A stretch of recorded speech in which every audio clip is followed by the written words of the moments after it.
इस particular video में हम लोग डिस्कस करेंगे वीमार रिपब्लिक, जो राइज ऑफ हिटलर, और उसके बारे में हम लोग देखेंगे क्या क्या है। तो मेनली इसमें 5 क्वेश्चन है जो इम्पोर्टेंट है इससे रिलेटेड। पहला कि प्रॉब्लम क्या फेस किया गया था वीमार रिपब्लिक के द्वारा, और फिर नाजी थिंकिंग क्या है, what is Nazi thinking related to. For example हम लोग ने उसके बारे में बात की थी कि क्या प्योर रेस होता है, तो नाजी थिंकिंग कैसे वर्क करता है। In what ways did the Nazi state seek to establish the total control over its people? ठीक है, तो कौन कौन से तरीके लगा रहे हैं ये क्वेश्चन। फिर role of women in Nazi society, ये 4 क्वेश्चन इंपॉर्टेंट है from the exam point of view. तो पहले हम एक बार इस चैप्टर का समरी देख लेते हैं। समरी क्या था, हुआ क्या। पहले हुआ वर्ल्ड वार 1। तो वर्ल्ड वार 1 में के बाद मेनली जर्मनी पे ये ब्लेम दिया गया कि जो भी वॉर की एट्रोसिटीज़ हुई हैं या फिर जो भी लॉस हुआ इकोनॉमिक लॉस, वो जर्मनी के ऊपर दे दिया गया। तो ये सबसे बड़ा प्रॉब्लम हुआ जर्मनी के अंदर। ठीक है, तो पहला क्या हुआ, जो भी रिपब्लिक क्रिएट हुआ वो काफ़ी, ये इसका नाम था वेमार रिपब्लिक, ये काफ़ी फ्रेजाइल था। तो ये कब क्रिएट हुआ, क्योंकि जर्मनी हार गया था वर्ल्ड वार 1 में। इसके कारण बहुत सारे उसको हार्श और ह्यूमिलिएटिंग चैलेंजेस फेस करने पड़े जर्मनी को। ठीक है, तो इसमें से पहली थी वर्साइलिस की ट्रीटी। तो वर्साइलिस की ट्रीटी के बारे में देखेंगे। 3 चीज़ें इंपॉर्टेंट, वर्साइलिस की ट्रीटी और इन्फ्लेशन, 1923 में एक इन्फ्लेशन आया, और बहुत सारे पॉलिटिकल वीकनेसेस। ये 3 बड़े कारण थे जिसके कारण से जर्मनी में एक बहुत बड़ा ह्यूमिलिएशन फील करना पड़ा जर्मनी को। ये वर्ल्ड वार 1 के बाद हुआ, क्योंकि वर्ल्ड वार 1 में हुआ ऐसा था कि जर्मनी ने काफ़ी एरियाज एक्वायर भी किया। तो फर्दर जब जो सेंट्रल पावर्स थे वो उन्होंने इस वर्ल्ड वार 1 को जीत लिया, तो उसके कारण से हमने देखते हैं कि बहुत सारे चैलेंजेस जर्मनी को फेस करने पड़ते हैं। इसमें से पहला वर्साइलिस की ट्रीटी, काफ़ी इंपॉर्टेंट ट्रीटी है ये। तो इसमें अगर देखें तो जर्मनी जो था, जर्मनी हैज़ लॉस्ट अराउंड 13% अपनी टेरिटरीज को लॉस कर चुका था ये। ठीक है, किसी ने इसके दूसरे कंट्रीज ने इसको अक्वायर कर लिया। ओवरसीज में जो भी कॉलोनीज़ हैं, ठीक है, ये उससे छीन लिया गया जर्मनी से। और 75% जो आयरन था ये पूरी तरह से जर्मनी ने लूज कर दिया ड्यू टू द वर्साइलिस की ट्रीटी। तो इस ट्रीटी के कारण काफ़ी जो जर्मनी का है इकोनॉमिक लॉस हुआ। तो एक इकोनॉमिक डिटोराइटेशन इसमें देखने को मिलता है, यहाँ पे इकोनॉमिक लॉस होता है। इन्फ्लेशन देखते हैं 1923 में। इस इन्फ्लेशन के कारण क्या होता है, प्राइसेस बहुत बढ़ जाते हैं, जो भी चीज़ें हैं जनरल यूज़ की उनकी प्राइसेस बढ़ जाती हैं। और इसी से हम लोग देखते हैं कि ग्रेट डिप्रेशन आता है। ग्रेट डिप्रेशन के कारण बहुत लोग अनएम्प्लॉयड होते हैं। करीब कहा जाता है कि 6 मिलियन जो लोग थे वो बेरोजगार हो गए थे, जो इन्फ्लेशन आया था 1923 में। पॉलिटिकल वीकनेस में देखें तो पॉलिटिकल वीकनेस में था पहला आर्टिकल 48। ठीक है, आर्टिकल 48 में क्या था, रूल बाय डिक्री। ठीक है, रूल बाय डिक्री के थ्रू था। इसमें क्या था कि पावर था प्रेसिडेंट के पास, कोई इमरजेंसी इम्पोज कर सकता है और कोई भी जो भी सिविल राइट्स है उसको सस्पेंड कर सकता है। तो ये एक बहुत बड़ा कारण था कि लोगों के अंदर एक रिसेंटमेंट आया। ठीक है, रिसेंटमेंट आया, और इसी का एक कह सकते हैं कि इसके कारण ही हिटलर का राइज हुआ। हिटलर का राइज इन्हीं सब वजहों से हुआ, क्योंकि जर्मनी ऑलरेडी काफ़ी डिस्ट्रेस में था, इकोनॉमिक डिस्ट्रेस लेके, पॉलिटिकल वीकनेस देखें, इन्फ्लेशन भी देखने को हमें यहाँ मिल रहा है, बहुत सारे लोग अनएम्प्लॉयड हो गए थे। और बात करें तो रूल बाय कोalition, और जो भी सरकारें चली कोalition, कोई भी एक सिंगल पार्टी पॉसिबल ही नहीं था कि एक मेजॉरिटी किसी पार्टी को मिले और वो रूल करे। तो काफ़ी अनस्टेबल गवर्नमेंट थी इस टाइम में। ठीक है, एक अनस्टेबल गवर्नमेंट देखने को मिलती है। तो ये पहला ये चैलेंजेस थे जर्मनी के लिए। फर्दर आया कि हिटलर का राइज क्यों होता है, इन्हीं सब कारणों के कारण लोगों के अंदर रिसेंटमेंट हुआ। और फर्दर हम देखते हैं कि धीरे धीरे ये हिटलर राइज करता है। हिटलर राइज का कारण पहला था ऑडिटरी स्किल, ये काफ़ी अच्छा भाषण देता था। ठीक है, इसकी स्पीचेस देखेंगे तो स्पीच में काफ़ी मतलब ऑडिटरी स्किल्स इसकी काफ़ी अच्छी थी, काफ़ी लोग जमा होते थे इसकी स्पीचेस को सुनने के लिए। और इसने एक नाजी प्रोपेगेंडा चलाया। प्रोपेगेंडा क्या था नाजी में, नाजिज्म का, उसने कहा कि जो जर्मन्स है वो प्योर रेस है, बाकी जितने भी रेसेस हैं, ज्यूज़ हैं, वो लोअर क्लास के हैं और हमें उन्हें हटाना पड़ेगा। तो we are the pure race, जो प्योर रेस की थ्योरी है इसने उसने अडॉप्ट की नाजिज्म में। तो नाजिज्म जो कहते हैं रेशियल थ्योरी है। रेशियल थ्योरी मतलब रेस को ज़्यादा तवज्जो देना, कहना मतलब रेस इंपॉर्टेंट है। तो इसी में फर्दर देखते हैं हम लोग। इसने पावर एक्वायर किया 30 जून 1933 को, 30 जून 1933 को किया। इसको चांसलरशिप ऑफर की गई।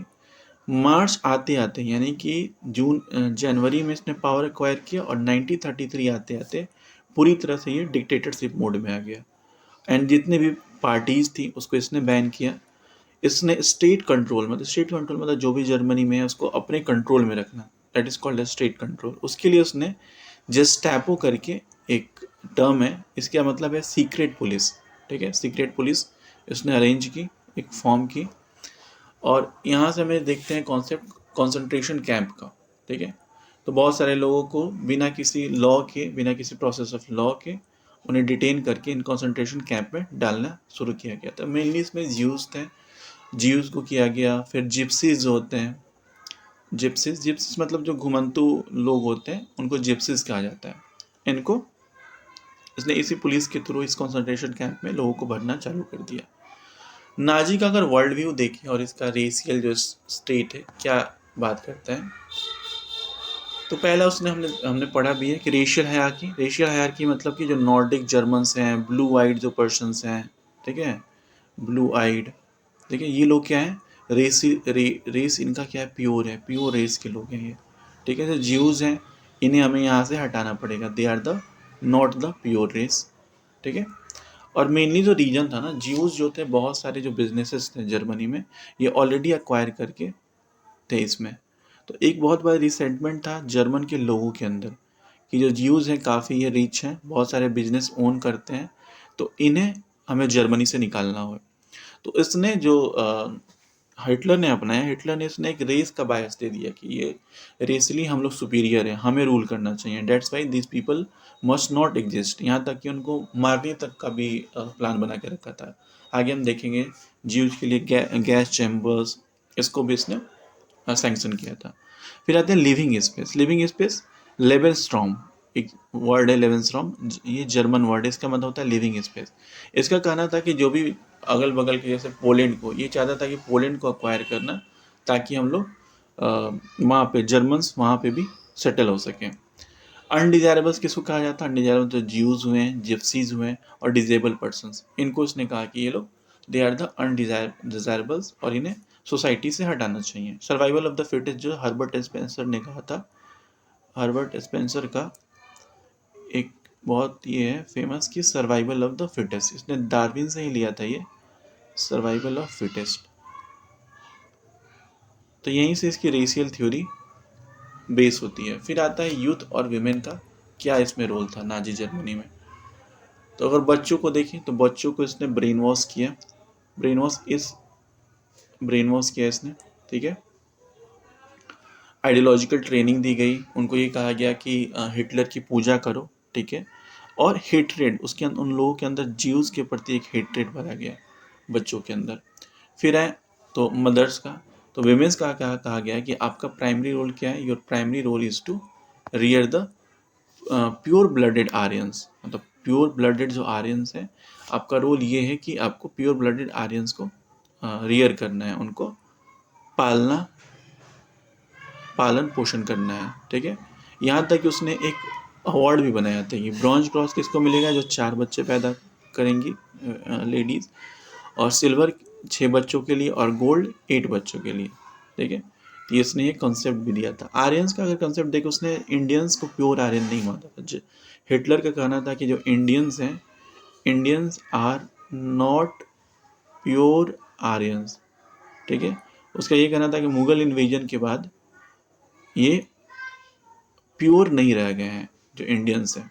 ठीक है, उसके बाद से 5वां इसने फाइनल जो अपना जजमेंट दिया, फाइनल जजमेंट था इसका कि इनको कंसंट्रेशन कैंप में डालो। होलोकास्ट, होलोकास्ट का मतलब क्या होता है, लोगों को मारना ज़बरदस्ती। तो जितने भी ज्यूज थे उनको कंसंट्रेशन कैंप पे ले जाया गया और गैस चैम्बर्स बनाए गए, यहाँ तक कि उन पे एक्सपेरिमेंट भी करता था। और 1941 से लेके हम देखते हैं कि हमें ज्यूज वेयर सिस्टमेटिकली उनको क्या किया गया, सिस्टमेटिकली मर्डर्ड, मारा गया इनको, ठीक है।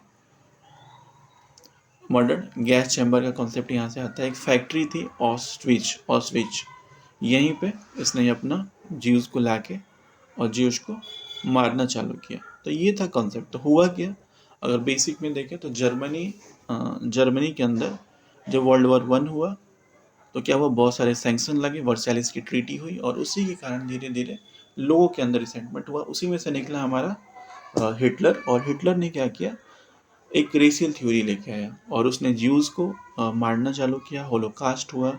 लोगों के अंदर एक रेशियल हायरार्की, एक रेशियल बायस डाला कि हम लोग सुपीरियर्स हैं, वी आर द आर्यंस। तो ये एक कॉन्सेप्ट था, एक समरी थी इस पूरे चैप्टर की। अब इसमें कुछ क्वेश्चंस देखेंगे हम इसमें। हाँ, वेट,